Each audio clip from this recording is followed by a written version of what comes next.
Olá, tudo bem com você? Comigo tudo jóia. Eu sou o Frei Mário Oliveira, da Missão Franciscana Independente, e a partir de agora estamos juntos para mais um Papo de Fradinho. Um dia, durante o tempo que durou o seu período de evangelização entre nós, Cristo, segundo o que está escrito em Mateus 10, versículo 22, falou aos que o seguiam, abro aspas, sereis odiados de todos por causa do meu nome, mas aquele que perseverar até o fim será salvo. Fecho aspas. Mas o que será que Jesus estava dizendo naquele momento aos seus discípulos com estas palavras tão assustadoras? Seria uma tentativa de, pelo medo, fazer com que eles deixassem de o seguir? Ou seria uma premonição do que viria tempos mais tarde? O que será que poderia representar aquelas palavras? Todos nós cristãos sabemos que seguir a Jesus sempre foi e sempre será uma tomada de decisão que apresenta muito mais dificuldades do que facilidades. Mesmo quando ainda vemos no Evangelho segundo São Mateus, capítulo 11, versículo 28, Jesus nos dizer, abro aspas, vinde a mim todos os que estáis cansados e oprimidos, e eu vos aliviarei. Tomai sobre vós o meu jugo, e aprendei de mim, que sou manso e humilde de coração, e encontrareis descanso para a vossa alma, porque o meu jugo é suave, e o meu fardo é leve. Fecho aspas. Essas palavras não contradizem o que ele preconizou ao dizer que serão odiados? Claro que não. O que está escrito em Mateus 11 é que haverá muitas dificuldades e perigos ao longo da nossa jornada. Mas, ao mesmo tempo, sempre teremos como certeza que nunca deixaremos de ser auxiliados. E quando o fim chegar, a vitória estará garantida. Mas se essas coisas são grandiosas, ainda que difíceis para nós atualmente, imagine então você agora como foi naquele tempo, para aqueles que seguiram ao Cristo de perto e que deram tudo, inclusive a própria vida, para crerem em uma promessa divina. E é sobre o que aconteceu àqueles 12 fantásticos homens que o Papo de Fradinho de hoje irá se debruçar a partir de agora, para trazer a você não o que eles fizeram, pois que isso todos nós sabemos, mas sim como eles morreram. Qual foi, afinal, o fim da vida de cada um deles? Então vamos lá. Vem comigo. Para começarmos, falarei sobre Tiago, o filho de Zebedeu, e que também era conhecido como Tiago, o maior. Segundo se sabe, ele foi o primeiro dentre os apóstolos a morrer por Jesus. É também Tiago um dos poucos que tiveram seu destino relatado nas Escrituras Sagradas, além dele ter sido irmão de João, o apóstolo mais amado por Cristo. Ele fez parte de um seleto grupo que, mesmo entre todos os outros apóstolos, estava sempre próximo a Jesus. Por exemplo, ele estava presente no momento da transfiguração de Cristo, em que os profetas Elias e Moisés apareceram.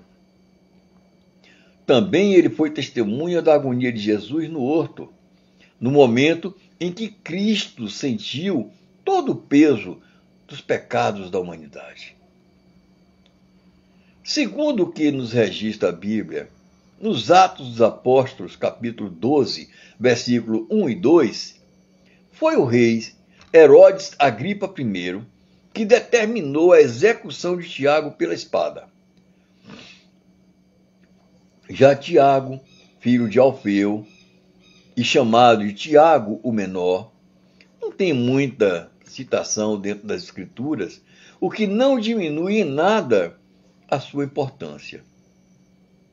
Existem até alguns sérios pesquisadores e estudiosos bíblicos que indicam que este Tiago poderia ser primo de Jesus e que até mesmo existiam fortes semelhanças físicas entre os dois. E esta evidência se fortalece no momento em que vemos que Judas precisou identificar Jesus com um beijo na face em meio aos demais discípulos. A causa da morte de Tiago é incerta, já que para alguns ele foi lançado do pináculo do templo de Jerusalém, enquanto que outros já afirmam que ele teria sido crucificado em território estrangeiro, provavelmente na Pérsia ou no Egito. Aí eu chego a Mateus, que possivelmente era irmão de Tiago o Menor, e foi, sem qualquer dúvida, um dos mais importantes dentre os discípulos. No Evangelho de Lucas, encontraremos Mateus pelo nome de Levi, e que ele era um publicano, ou seja, era algo assim como um cobrador de impostos. Até por conta da sua profissão, Mateus sabia ler e escrever, e era considerado como bastante inteligente, além de ser um homem muito, mas muito rico. O nome Mateus lhe foi dado pelo próprio Cristo, que significa dádiva de Deus. Sobre sua morte não temos seguras informações, mas o aceito é que ele, após o evento do Pentecoste, teria ido pregar na Etiópia, onde teria sido então assassinado a golpes de espada. André era irmão de Simão Pedro, e mesmo sem ter sua morte relatada nas Escrituras, é um dos martírios mais conhecidos pela tradição cristã. Nela, tomamos conhecimento de que ele teria ido pregar na Macedônia, onde atualmente é a Grécia. André foi martirizado na cidade de Patras, por ordem do governador romano Egeu. Ele foi então amarrado a uma cruz em forma de X, que passou a ser conhecida como a Cruz de Santo André. Olha, esse formato de cruz foi, na verdade, um pedido dele mesmo, pois não se sentia digno em ser crucificado como havia sido seu mestre. O seu irmão Pedro é um dos mais importantes dentre todos os discípulos, já que foi a ele que Jesus, sabendo que iria morrer em breve, delegou a missão de construir a sua igreja, a igreja que ele queria. E isso, mesmo com os protestantes a contestarem dioturnamente, está devidamente assentado na Bíblia, em Mateus 16, 18 a 20, onde está dito, abre aspas, e eu te declaro, tu és Pedro, e sobre esta pedra edificarei a minha igreja. As portas do inferno não prevalecerão contra ela. Eu te darei as chaves do reino dos céus. Tudo que ligares na terra será ligado nos céus, e tudo que desligares na terra será desligado nos céus. Fecho aspas. Ou seja, Cristo não construiu diretamente nenhuma igreja aqui na terra. Mas a não ser que a Bíblia seja mentirosa, ele determinou que Pedro a construísse. E Pedro a construiu. E se tornou dela o seu primeiro papa. Eu quero aqui agora aproveitar, fazer um parênteses rapidinho nesse vídeo, para dar um recado aos cristãos não católicos. Cuidado, para que não sejam desligados aqui na terra por Pedro. Afinal, foi esta a determinação do mestre. E se você não crê na determinação do próprio Cristo, assentado na Bíblia, tome muito cuidado, pois você está descrendo da Bíblia que você tanto diz ser só escritura, ou seja, somente pela Escritura. Mas retornando a Pedro, ele foi condenado à crucificação. Mas assim como Santo André, ele pediu para seu martírio ser de cabeça para baixo, pois também não se achava digno de ter fim igual ao do seu mestre. Isso ocorreu em Roma, e no lugar onde ele foi crucificado, se ergueu a igreja de São Pedro, sede da religião católica, e onde, no subsolo, se encontra seu túmulo e seus restos mortais. Outro discípulo era o de nome Simão, o Zelotes. Deste nós sabemos também muito pouco, já que quase nada dele é citado nas Escrituras. O que sabemos é que o título de Zelotes significa que ele pertencia a um grupo político chamado de Zelotes e que ele lutava pelos direitos do povo de Israel. Quanto à sua morte, o mais provável é que tenha sido crucificado, como tantos outros foram.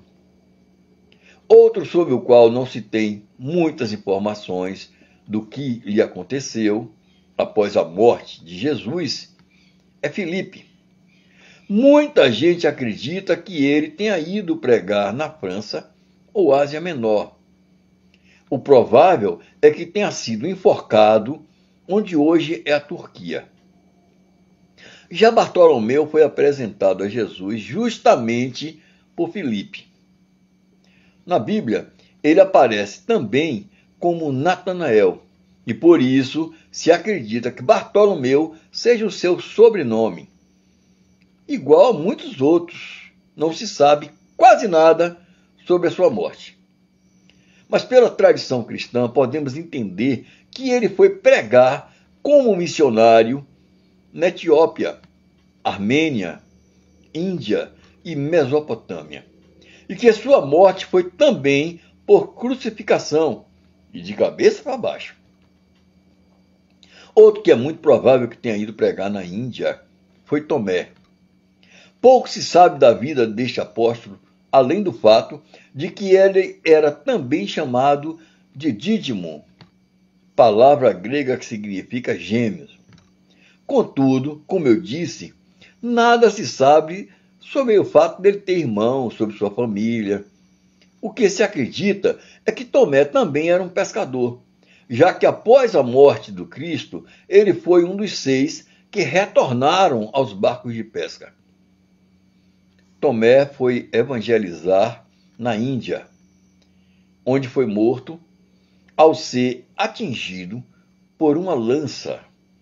Isso segundo relatos da tradição cristã. Aí chegamos ao Judas. Mas calma, tenha calma.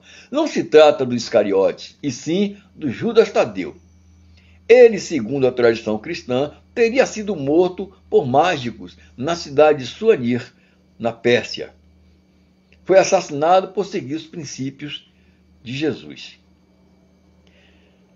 Olha, eu deixei para o final os 2 únicos apóstolos que não foram assassinados. E um desses 2 únicos é Judas Iscariotes. Ele chegou a Jesus logo no começo da vida evangelizadora do Cristo e foi elevado à condição de tesoureiro do grupo. E já em sua função apresentava comportamentos não muito honestos. Mas o ponto máximo da sua vida foi quando, durante a realização da última ceia, ele foi apontado por Jesus Cristo como o discípulo que o haveria de trair. Mesmo assim, apontado por Cristo, Judas ainda denunciou Jesus, tendo recebido 30 moedas de prata por sua delação. Arrependido diante do que estava acontecendo ao seu mestre, ele tentou devolver as moedas, mas os fariseus não aceitaram, e ele então se enforca, entrando para a história universal como um símbolo da traição. E por fim, temos o discípulo mais amado por Jesus. João era o mais novo dentre todos os demais, e foi o único que teve a coragem de estar junto com Maria ali, aos pés da cruz, onde morria o seu tão amado mestre. Ele foi também o primeiro a chegar ao Santo Sepulcro após a ressurreição, mesmo tendo deixado Pedro entrar em sua frente. E com isso, ele demonstrou humildade e obediência para com aquele que ficara no comando dos apóstolos. São de São João diversas cartas e um evangelho, além do livro de Apocalipse. João foi preso e exilado na ilha de Patmos, mas o que sabemos é que ele teria morrido com quase 100 anos de idade, por causas naturais. Sereis odiados de todos por causa do meu nome, mas aquele que perseverar até o fim será salvo. E assim, como creio na palavra dita por Jesus Cristo, eu creio também que todos estes que de muito perto o seguiram, agora estão a salvos e na glória. Termino aqui mais este nosso Papo de Fradinho e quero, como sempre, te pedir que nos deixe seu like. E que, se ainda não for inscrito no nosso canal, vem agora. Clique no botão de se inscrever, comente, toque o sininho, compartilhe esse vídeo, esse nosso canal, com seus amigos, com seus parentes. Isso nos ajudará a produzir novos vídeos, subir mais um degrau dentro do YouTube. Então fique com Deus. Até o nosso próximo vídeo. Paz e bem.